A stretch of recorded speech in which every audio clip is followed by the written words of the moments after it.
WN being eliminated and the Orioles not playing right now. It is the soft underbelly of the sports schedule before we head to Atlanta for all things Super Bowl 53 coverage. Of course, we will be there 2 weeks from now, but in the meantime, it's all about when do the Turtles play. Next up Friday night, it's Ohio State. Terps surging right now. Chris Knoche does all of the broadcasts next to that dapper gentleman in the purple on Monday night down there in College Park with Johnny Holiday. And, I don't want to say we saw this coming or didn't see this coming. I thought this would be a pretty good team, and I looked at the early part of the schedule, and I said, maybe. This is the part where you started to get tripped up when they go to Michigan State and have to play this week, but certainly not as a ranked team where they could move into the top 10 by next week, Chris. Yeah. First of all, Nestor, it's great to talk to you again.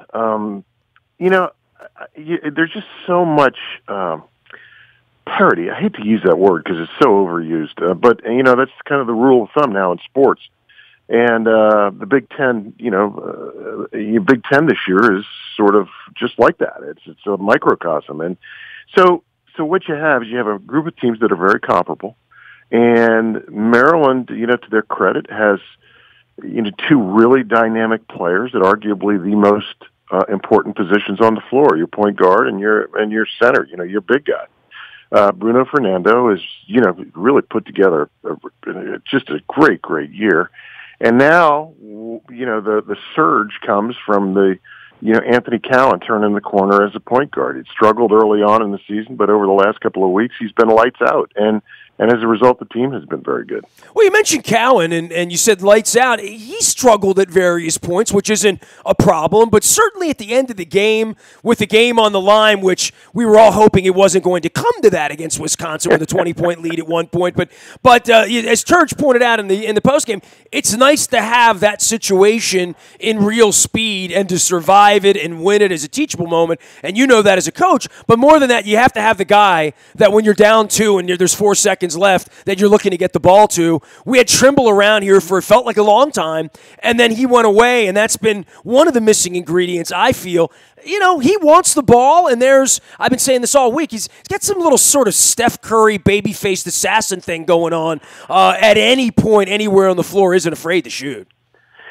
Yeah, and part of it is, you got to be up for the moment, no question about it. I think one of the things that I really like about it is he's sort of taking a page out of the Melo handbook, not just because he's making big shots. He's getting to the foul line so much. And, Melo as a freshman shot 208 free throws or something like that. That's absurd, that number, for a freshman point guard. So Anthony, over the last couple of weeks, has been getting there regularly. I think he's shooting, I don't have it in front of me, 85% from the free throw line. So effectively, those are, that's easy money for him. And so I like what he's doing there. He's always been a good defender. I mean, he is really sort of spearheading things right now. And I know Bruno is the reigning Big Ten Player of the Week, and actually yesterday I think he was named the National Player of the Week, which is quite an honor. But really, I thought Anthony was going to get the Big Ten Player of the Week on the basis of what he did at Minnesota and then at home against Indiana. He put together just a fabulous week. Do you worry about how the team's playing now more than maybe in March and saying being ranked now, kind of like, I guess we're doing some football here this week, but where the Chiefs and the Rams were in October versus where they are this week when it really matters? I thought that when they were falling apart against Wisconsin, I'm like, well, you lose this kind of game. The coach in me, the 50-year-old in me says they won't let it happen again. Well, I felt that way after Seton Hall. Right? And maybe that is part of this. I'm way more concerned about where they're going to be 6 weeks from now and how these journeys go on these flights in February out to the Middle West where it's going to be 8 degrees and they're going to go into these gyms and play. I'm more concerned about how do they look when they get seated and where they go than on any given night, just as long as they're playing consistently and more than anything, staying healthy. I mean, you talk about Melo. I mean, the whole program fell apart when his hamstring fell apart, right? Yeah, I mean, I obviously you're right in the sense that you want to be getting better. At the end of the season, that's when you want to play your best basketball. But I think for the development of this particular team, I think they had to figure out how to win. I think they had to win some close games. I think they had to win on the road. There's nothing. When you win on the road in a conference game, it feels like you won 2 games. They win at Minnesota, they win at Rutgers. Now you got a game Friday at at Ohio State, followed by, as you mentioned, Michigan State on the other side of that. So I think it was just really critical for this team on the heels of the way they performed in the last couple of minutes against Purdue and then against Seton Hall. You want to be getting better in March. This team needed to figure out how to win, and they did that. I mean, the success came at the absolute right time for them. I think they'll continue to develop. I think there's a real chemistry and a vibe that's going on right now. I think they've also, they've taken advantage, Nestor, playing some home games here without students around. So I think when the students come back, and they're number 12 in the country or something by the time the kids get back or whatever, right? Literally. I think they've endeared themselves again to the fan base, and it's for whatever reason there's a certain apathy, not just in College Park. You see it in college sports. There are a lot of in pro sports, Chris. I ate $1,500 in PSLs this year. I couldn't give my tickets away. If you need some tickets for the October games, I have some. They're on my app. I blame HDTV. They're just everybody's got so many options at this point in time, and so back to the point that they've endeared themselves to the fan base again. I'm really excited to see. Provided that they continue to play well, what it's going to be like when the students get back on campus. I mean, it's always a party at Xfinity Center anyways. I think it's going to be, that times 3 when the kids get back. And that's just here. The next game with the kids back, I think, would be the Northwestern game on the 29th, and that'll be a lot of fun. Well, if there's a barometer, my wife is watching the Terps now. We've traded in the caps for the Terps here this winter, and she fell asleep with a 20-point lead, and I didn't have the heart to wake her up when we were losing. Kid makes the 3. I'm like, I'm going to let her sleep through this. But, I think I'm going to bring her down for a game this year and drink in some of that excitement in February because we are going to get that. Chris Knoche is here. He calls himself ex-Coach Knoche out on Twitter, but you're always a coach to me. And I must say that I was a little late getting my computer going here in the middle of our conversation. I've gone to your Twitter, and no wonder I recognize that Cowan shot. You've put up the mirror shot with Trimble. Like, I didn't realize it was a mirror shot. I went to bed after the game. I didn't watch any of the highlights on Tuesday or whatever. I saw you reshare that on your Twitter feed. For Bruno Fernando, I'm sorry, go ahead. It's eerie. It's eerie how similar the shots were. And the location on the court, too. And all the bodies of everybody else on the court and, where they were. Yeah. But Bruno Fernando, you've mentioned him, and you've heaped a lot of praise on him, and I think, certainly worthy and all that. This is the part where the skeptic and the guy with the silver beard coming in now, I'm showing off my wisdom on the webcam, Chris. He's not for long, right? He's NFL. He'll be in the NBA. This is the kind of performance early in a conference that brings 30-some-odd scouts out to an Indiana game on a Friday night in College Park, right? Well, yeah. I mean, there are two parts to that answer. First of all, Big Ten has gone to a Friday-Monday schedule, and one of the things we're seeing with the Friday night games, Nestor, because most of the college basketball world does not play on Friday nights, we're getting unbelievable NBA traffic at our games on Friday nights. And now you throw in the fact that you've got this 6'9", 6'10" man-child who seems to get every rebound and block every shot. And not to mention a kid from Indiana last week, too, though, right? I mean... Romeo Langford. Sure. Yeah, he was fantastic. So there's a lot of talent in the league. We're getting a lot of traffic from the NBA, which is cool. And Bruno deserves it. He's busted his ass to get to where he is right now. He's a great kid with a great work ethic and a great personality, too. And so I'm happy for him. You're absolutely right. And you know what? I mean, about him not being there for long, but I'm all for that. If he's good enough, and he is, then God bless you. Help us out for the rest of the year, and go make us proud. It's just the way the world works now. Chris Knoche is our guest. He'll be calling the action along with Johnny Holiday. And, Johnny's purple sweater, I've been inspired. I wore my purple Strategic Fest similar color for Johnny. I'm going to chase him down after the Michigan State game. And how's that going to go with Johnny and I next Tuesday, next Wednesday when I chase him down? What do you make of this weekend and the expectations now?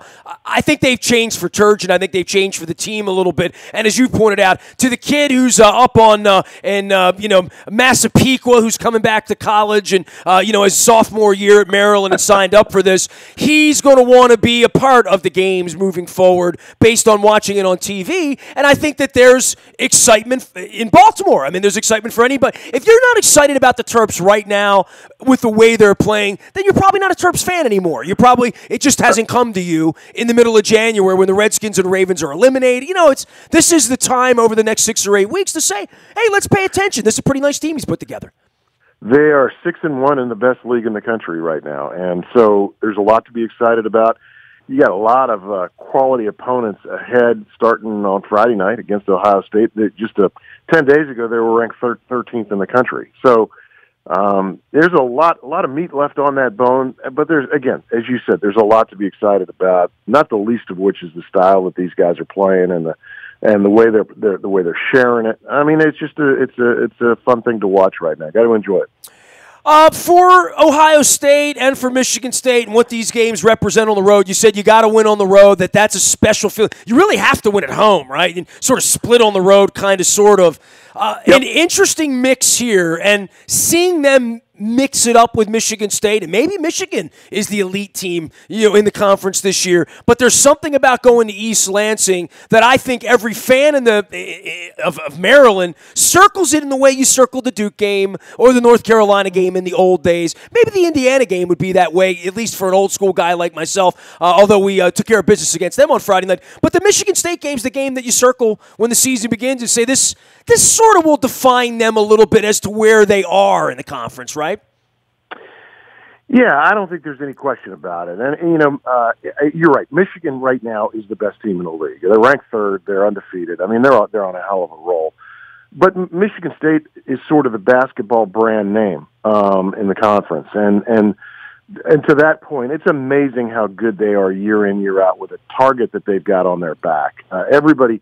Yeah, I don't think we're alone in thinking that Michigan State is, sets the bar in the league. How you do against Michigan State sort of sets the bar. So it's a great opportunity. I was thinking this morning, it's funny that you mentioned that, Nestor, because one of the things I was thinking about was the first Big Ten game we ever played in was at Michigan State, and we won in overtime. It was the Des Wells show that particular day. And it was sort of our hello to the Big Ten. And I think the rest of the conference when we won that game was probably felt like, hey, they're not supposed to do that. They're not supposed to come in here and win their first game at Michigan State. But it's a difficult place to play, great fan base, very knowledgeable fan base. And it's also, I think, it's one of those bucket list things. I've had friends make that trip up there, and East Lansing's not exactly a jewel, and it's going to be 5 degrees. But the arena's fantastic. Great environment to see a basketball game. Well, this will be a good time to see it, right? This is going to be as good a Maryland team as we've taken in there, right? Yeah, absolutely. Absolutely. Chris Knoche here, ex-Coach Knoche, out on the Twitter thing. He'll be calling the action along with Johnny Holiday. Let's talk about the rest of the guys on this team, because, I think it's easy to talk about Cowan and Fernando. We haven't mentioned Sticks, and, as advertised, right? And really holding his own, maybe more so than Morcell, who at various points can disappear. And I know Ayala's come on long. I'll get to Lindo in a minute. But let's talk about Smith and where he is, because he's been a difference maker for them having 3 real players in this conference, every night. Yeah, and I think that too that he's progressed to a point. Obviously, he won the Nebraska game for him, which was probably, in retrospect, the biggest single win of the year when they were struggling to figure out how to close out games. He did it for them, and so he clearly he's made some huge contributions. Great kid, great work ethic. I think he's still sort of figuring out the physicality and getting to know and understand what it takes physically to be successful. And it's also be interesting to see sort of the arc of the season for him, Nestor, in the sense that it's so much longer, so much more of a grind than a high school basketball season was. And so it'll be interesting to see what he does in February. But he's getting better. He didn't play particularly well against Indiana, but he was much more active in the game against Wisconsin. He's going to have a great year ahead of him, great career ahead of him. There's a lot to like there. And he also benefits because he's got, somebody like Bruno doing a lot of the dirty work for him around the glass. It lets Sticks float a little bit and play to his strengths. I always was a fan of Mouton, probably my all-time favorite Terp. If just because he spent more time diving on the floor for the ball and playing that kind of scrappy game. When I think of him, I don't think of him as being upright. I think of him as being sort of on the floor doing something. Lindo feels a little bit that way, and I don't know if they're going to ask a whole lot of offense from him. And there's going to be nights, as there was the other night, where Fernando got in foul trouble late. And I know that that's a big part of Big Ten basketball is get Hap off the court. Get these guys off the floor when you go see them. It's the best way to beat them. In the case of Lindo and Wiggins, there's some deep depth here that Turgeon has tried out. And I know maybe this all began with Virginia 3 months ago and, what they were playing in the games that they were going to win and what kind of sets he wanted to use. But it feels to me like, he's found 8 to 9 now, but the 6 and 7 are a little better than maybe what we've seen in previous years. Yeah, and to your point about Lindo, he has been a revelation. There's no question about it. He has, two things about him that are just observations of mine. That he looks like to me when I talk to him and visit with him that he looks like he's taller now than he was at the start of the season. He also looks like he's one of those kids that could wake up and be 6'10" tomorrow morning. He's a legit 6'8", which makes him 2 inches taller than Byron Mouton was. I've compared his game to Dennis Rodman earlier in the week. I think you know what I mean? Sort of wormy and sort of, when he comes on the court, you're like, oh, man, not this guy on the court. I got a little bit of that. Yeah, I think that's very good. He's also, though, unlike Rodman, watching him shoot around. Now, he hasn't really taken that many shots. He's made a couple of threes this year, but watching him shoot around, structurally, his shot is very, very good. When he puts on a little strength, a little weight and strength, I would say next year, the year after that, he's going to be one of the premier shooters on the team. And that's one of those things that I think gets lost with all the hustle plays he makes and all the subtle little things that he does around the basket. So, he's a terrific. He's one of the all-time great August additions that you'll ever find. And good to have him on our side, that's for sure. Well, if he's a guy that's going to be on the team for a couple of years, you don't get a lot of guys like that where you project out and say, maybe that's one spot I don't have to worry so much about recruiting over the next 18 months because I got a kid that's going to play that position, play it well next year and into the future. It's already getting 20, 25 minutes a game.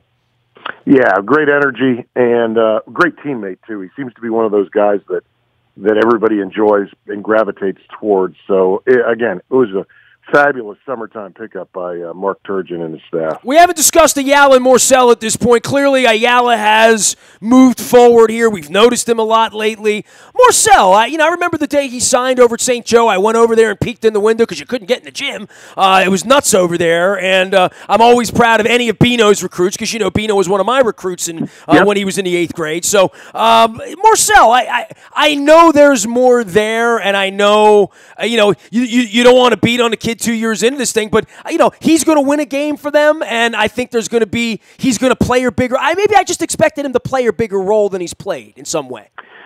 Well, they've got more players than I think you probably thought they had. Fair enough. The freshmen are better than I think we thought they would be collectively, and so he doesn't have to play a bigger role. I think he's done a really admirable job.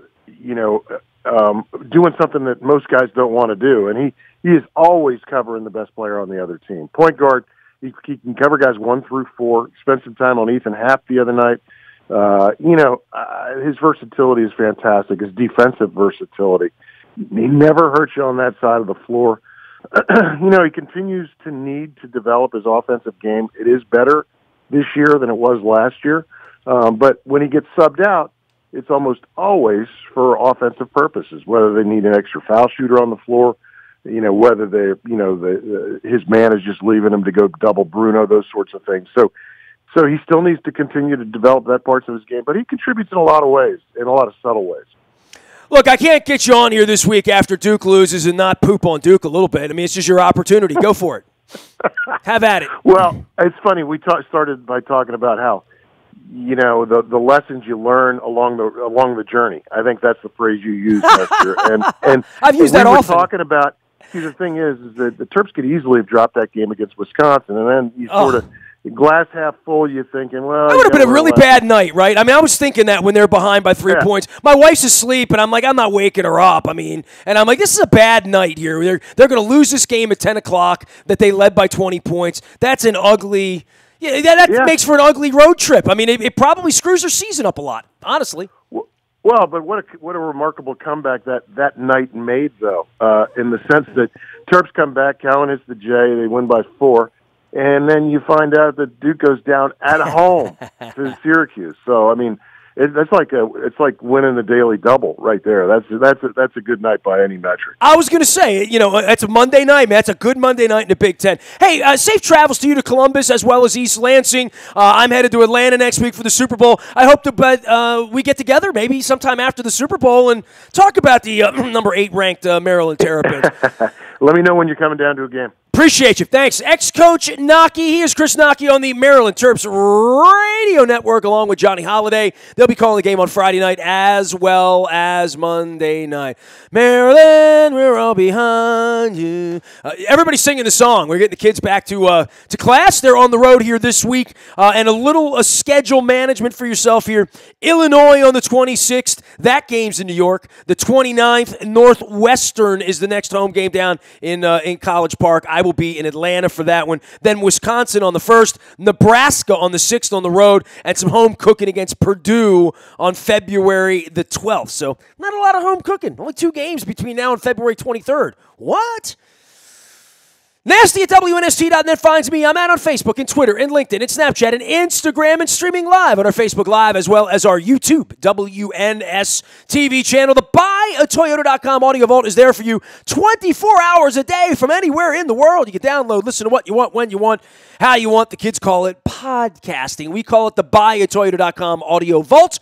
Our morning newspaper is shipped digitally each and every morning to your email inbox. Sign up once. You get it every morning at 7 a.m. It's all brought to you by Planet Fitness and PlanetFitness.com, where it's always $10 a month to get in the best shape of your life. Get some inspiration for 2019 at PlanetOfTriumphs.com. Also, brought to you by Maryland Jockey Club and our friends at Laurel. They're racing this weekend down at Laurel Park. Make sure you're checking out the sports bar and all the refurbished confines at Laurel's. We're getting ready for Triple Crown season. Did a little horse racing talk last week with Randy Moss. I'll get the giddy up on that once we get into February and back from the Super Bowl. Hey, maybe Bob Baffert's running around the Super Bowl. Sometimes he does.